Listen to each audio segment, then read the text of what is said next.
প্রিয় দর্শক, কেমন আছেন আপনারা সবাই? নিশ্চয়ই ভালো আছেন। আর আজ আরো কিছু অজানা কথা নিয়ে চলে এলাম আমি বারিশক চ্যানেল এস এর সাপ্তাহিক আয়োজন অজানা কথায়।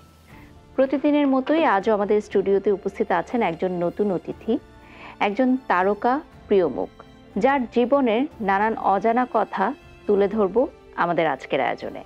আমাদের আজকের আয়োজনে উপস্থিত আছেন বাংলাদেশের এই সময় অত্যন্ত জনপ্রিয় অভিনেতা ও ফ্যাশন কোরিওগ্রাফার গৌতম সাহা। আমন্ত্রণ আমাদের অজানা কথায়। থ্যাংক ইউ বারিশ, আর থ্যাংক ইউ লিটন দাকে যে আমাকে অজানা কথায় ইনভাইট করার জন্য। Thank you. তো গৌতম সাহা এখন ফেসবুকে ঢুকলেই খুব জনপ্রিয় একটি নাম, এবং ফ্যাশন কোরিওগ্রাফার হোক, অভিনেতা হোক বা স্টাইলিং, যে কোনো প্ল্যাটফর্মে আমরা আপনাকে দেখছি। খুবই কর্মঠ আপনি, অনেক পরিশ্রমী, এবং দিন দিন আপনার পরিচিতি বেড়েই চলেছে। তো নিশ্চয়ই এই পরিচিতি একদিনে গড়ে ওঠেনি, এর পিছনে রয়েছে অনেক গল্প, অনেক অজানা কথা। তাই জানবো, কিন্তু প্রথমে জানতে চাই এখন ব্যস্ততা কি নিয়ে রয়েছে? শুট করে যাচ্ছি, ফটোশুটগুলো তো করেই যাচ্ছি।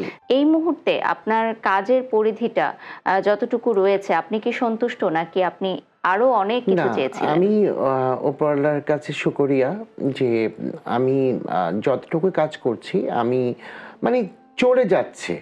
মানে আমি বলবো না কাজ নেই, না, একদমই না, ভুল।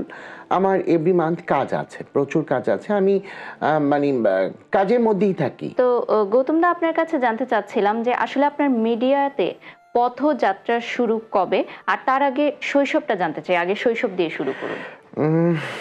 আমরা জানি আপনি নারায়ণগঞ্জের ছেলে, এবং নারায়ণগঞ্জে বেড়ে উঠেছেন, এবং নারায়ণগঞ্জের গর্ব। তো নারায়ণগঞ্জের সেই শৈশবের ঘটনাগুলো শুনতে চাই। বারিশ, আমি একটা ধনাঢ্য পরিবারের ছেলে।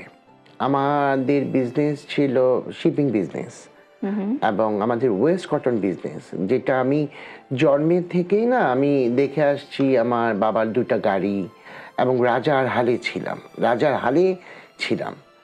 তা আমার বাবা খুব নাম করে একজন ব্যক্তি ছিলেন নারায়ণগঞ্জ শহরের, বিজনেসম্যান হিসেবে।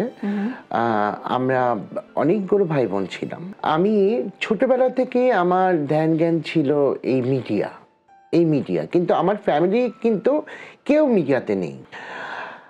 সেই পরিবার থেকে আমার বাবা মা কেউ চাইতো না যে আমি মিডিয়াতে আসি বা মিডিয়াতে কাজ করি। তা এরকম অনেক আমার শুরুটা কিন্তু নাচ দিয়ে। আমি তখন তোমরা অনেক ছোট, বা তোমাদের জন্ম হয়েছে কিনা জানি না, এটা 80 বা 79, 80-তে হবে বা 82-তে হবে। তখন একটা প্রোগ্রাম হতো ভিটিভিতে, ওটা হচ্ছে এখনই রিয়াজউদ্দিন বাদশা সাহেব। আর হতো যদি কিছু মনে না করেন। এটা অনেক জনপ্রিয় একটা অনুষ্ঠান।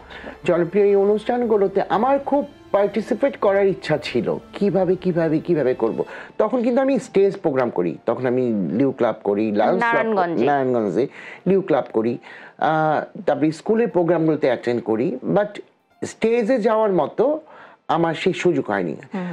হঠাৎ করে আমাদের একটা আত্মীয়, আমাদের স্মৃতি পোদ্দার, উনি আমার নাচের গুরু, উনি আমাকে একদিন ডাকলো, মানে আমাদের কাজিনের মধ্যে আর কি।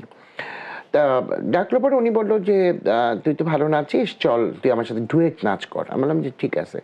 এইভাবে আমার শুরু নাচ দিয়ে। তারপর হঠাৎ করে একদিন বিটিভি থেকে আমার ডাক আসলো, এই বাদশাবাই সে এখনই অনুষ্ঠানটাতে। এইভাবেই শুরু। হঠাৎ করে আমি স্টপ হয়ে গেলাম, যেহেতু ফ্যামিলি চাচ্ছে না, স্টপ হয়ে গেলাম। লেখাপড়ায় মন দিলাম।